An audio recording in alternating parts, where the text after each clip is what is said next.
আম্মু, একটা প্রশ্ন করি? হ্যাঁ মা, বলো, কি জানতে চাও? আম্মু, সুন্দর হওয়াটাই কি আল্লাহর কাছে সবচেয়ে গুরুত্বপূর্ণ? না মা, আল্লাহ চেহারা দেখেন না, দেখেন আমাদের মন আর কাজ। তাহলে আসল সৌন্দর্য কি আম্মু?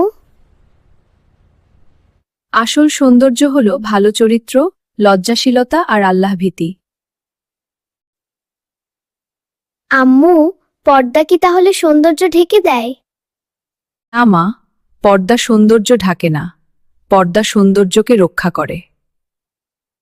আমি তাহলে ভালো মানুষ হওয়ার চেষ্টা করব আম্মু। এটাই আমার সবচেয়ে সুন্দর মেয়ে হওয়ার জন্য যথেষ্ট। ইসলামিক ভিডিও পেতে আমাদের চ্যানেলটি সাবস্ক্রাইব করুন এবং ফেসবুক পেজটি ফলো করুন। সবাই ভালো থাকেন, আল্লাহ হাফেজ।